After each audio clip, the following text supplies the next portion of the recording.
I'm Dr. John Kenny. I'm a sensor engineer, as you all know. So, blood testing, extremely important for determining the condition of a patient, and it is the most common type of medical testing in a hospital, but it's not just limited to hospitals. We've got sports, where it is used as a performance assessment. We have industry, where blood tests are used to determine whether workers are being subjected to hazardous environments, and we've got military, where they are used for combat medicine and also to assess whether a soldier has been subjected to chemical weapons and things like that. But blood tests are problematic. The physical process of extracting blood can cause a risk of local infection, skin necrosis, sepsis in certain conditions. The blood test itself is a point measurement in time. It doesn't cover what's happening between these measurements. So there's no continuous real-time monitoring, which would be essential for assessing whether a condition is deteriorating or improving. The only way you can do that with invasive blood testing is to increase the amount of blood tests that you do. And there's a significant cost associated with blood testing. According to the estimates, it's £450 million was spent on blood testing between 2014 and 2015, with 280 million blood investigations being initiated in that time. And of course, there's the patients. So any blood loss can exacerbate a patient's condition. This is especially the case when it comes to premature babies or people who don't have any blood to spare. It can induce stress due to the pain involved, and also phobias of needles and blood loss. And also it could potentially be not as responsive as it needs to be for emergency patients. Imagine combat situations where they need to make a decision there and then and may not have access to blood facilities. Oh, sorry, I skipped one. Yeah. So what we want to do is develop a non-invasive, real-time, continuous blood monitoring system. Great. Okay. That can either detect absolute values or it can detect relative changes, so changes in that condition. And also we want to make it as cheap as we can to manufacture. Where do we start? It's a big job. So we decided to start with the medical sector. Why? Because it's the most highly dependent on blood testing. Blood's very complex. It makes up 7% of the body. So where did we start? What do we measure first? We decided to go with lactate. We didn't make the decision. We consulted with clinicians at Alder Hey, and they said lactate is an indicator of morbidity and probability of survival. Lactate is produced when tissue oxygen demand outstrips oxygen supply. So it's a great indicator of probability of survival and morbidity. Oh, and what technology? Well, we've done a science and technology report, and we found out that lactate investigations and research has been getting done on our very front doorstep at Liverpool John Moores University. So what a stroke of luck there. Here we go. So in March... Not, is it really? Oh, not? So in March this year, JMU published their research paper, which showed the results from the trial that they ran, which ended in 2016, where they put microwave lactate sensors on, I think it was 84 volunteers, and took 380 odd blood measurements to try and see if they could do this. Just before we carry on, just note the position of these sensors. There's one on the thigh there and there's one on the arm. That could be significant. So what were the results? Results were okay. I mean, not fantastic, they were okay. And in their paper, JMU have admitted that there's a lot of room for improvement there. So, okay, great. So it makes sense for us to try and collaborate with Liverpool John Moores University. Of course it does, they've done a lot of work. So what we've got at the moment, we have an NDA in place which we've had signed and it's been delivered to the university, and they have that there. LJMU at the moment still are open to discussion about a fee paying licence or some sort of license to allow us to use the technology and review the IP. And it's worth noting as well that LJMU hold a lot of patents in this area, which could cause problems if we decided to dismiss them completely and do it on our own. So, okay, so we want to improve on the results of LJMU. So what do we do? Well, mentioned that their sensor in their trials is mounted on the arm and the thigh. Now, if we compared all our thighs together, then apart from being really awkward, we would notice that there's huge variation in muscle density, fat, skin type, hair, and all those sort of things. So probably on that place isn't the greatest place to put it. We want to put the sensor where there's least variability in tissue. Also, we need a great supply of blood to provide those measurements. And what we can also add on there is optical sensors to help determine skin type and to help determine subtle tissue variations.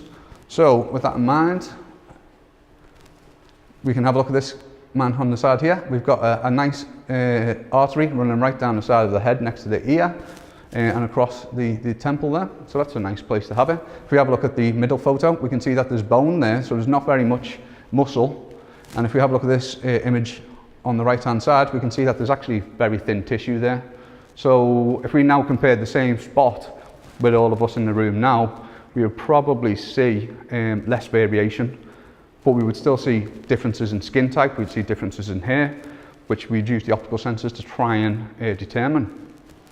So our two main sites would be either running down the side, measuring arterial blood, or right on the temple, measuring the blood that's in the tissue there.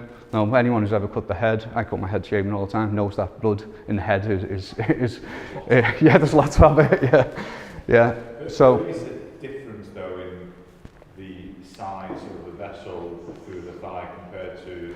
Well, that's the point. That where that was mounted, it's got to go through the skin, it's got to go through the fat, it's got to go through the muscle before it gets to those arteries. It's a big pipe, right? It's not even on the arterial side, like Yeah. the side of the thigh, whereas the arteries running down the inside. The inside. You've got better readings of that. Yeah. About that later, so. Yeah, so there could be some flaws in that clinical trial that they've done. Now, they've still got good results, okay results there, but they've admitted that there's a lot of room for improvement. And it's also worth mentioning as well that JMU have suggested that they're moving into the next phase of development with their lactate sensor. So I'll talk about that in a minute anyway. Okay, so here's a little mock-up just to show, for illustrative purposes, what something could look like. So we've got a very small microwave sensor on there. These can be manufactured using PCB type fabrication designs, and we've got an optical sensor on there to get skin type and small variations in tissue there. We've got two types, a headset type and a headband type. Now these were just mocked up relatively quickly, so don't take them too seriously. And there's just a few examples of where it could be used in industry. Okay, great.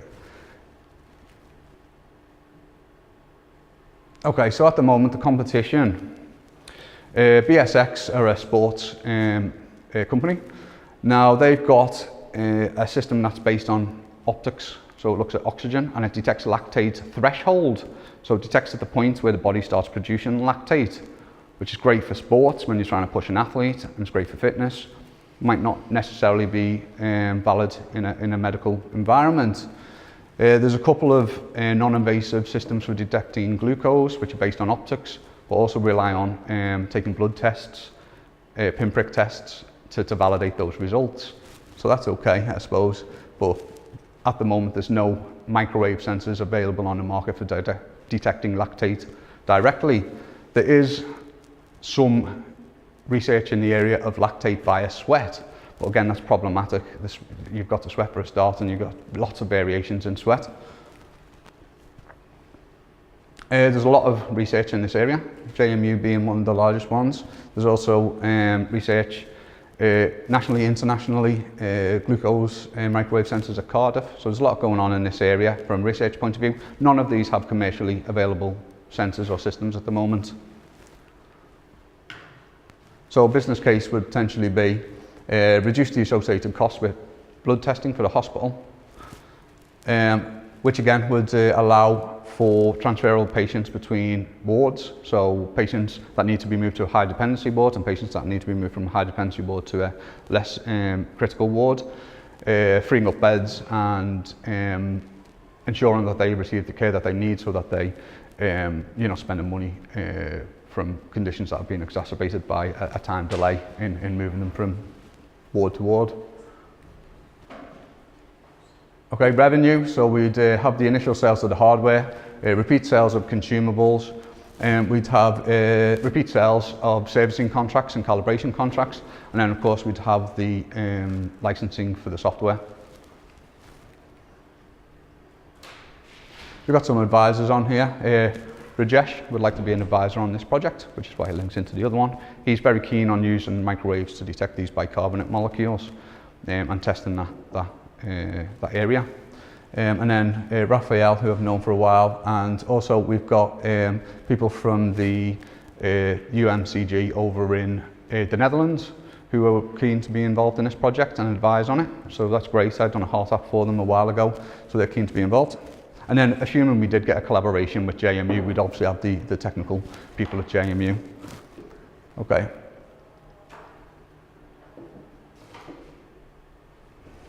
Right, so our aims, assuming we didn't have the collaboration with JMU, we would have to design these microwave sensors ourselves.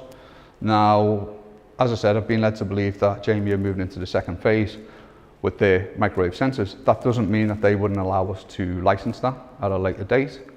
What it means, if we went down the second stream here, we might do a lot of work and then realise that we could have just licensed it from JMU.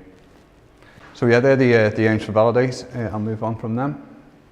So yeah, major risks, which we've probably just covered. So the JMU collaboration is a massive risk and will determine which direction we go in.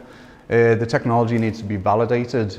We need to improve on those figures that JMU came to after their trial. And we also need to be able to validate the cost saving to the hospital by using such a system as a transdermal sensor, and then validate that it will in fact increase flow through between wards from high dependency to low dependency and vice versa. Future markets and opportunities. Now, these sensors are potentially massive. I mean, just for the way they work, we've already mentioned bicarbonate, cortisol for stress, antibiotics, drugs, concentration in bloodstreams, applications for home monitoring, athletics, military and industrial, and then the rest of this can also be applied to animal welfare, horse racing, things like that. So, you know. And then finally, last slide, why me? Well, apart from my engineering qualifications and my engineering management experience, I'm also father to these two little girls. And that one on the right hand side is Erin there, and when she was 3 months old she had emergency heart surgery, open heart surgery, and then she had open heart surgery again at 9 months old. And that little bandage on her foot is from all the blood tests that she had over time. That's her now, so very, very well there. And it was Raphael who performed these heart surgeries, and while I was sat there with Raphael talking about it, obviously I said to him, I'm an engineer, what would be your ideal situation to solve this? And he said to me, detect lactates transdermally. If you do that, then you will increase the probability of survival for all these little babies and adults that find themselves in the same situation as your daughter. So I find myself in a position where I owe it to Erin, who will have more heart surgeries, and to all the parents in the world who are in the same situation, to get this sorted out as soon as possible. Thank you.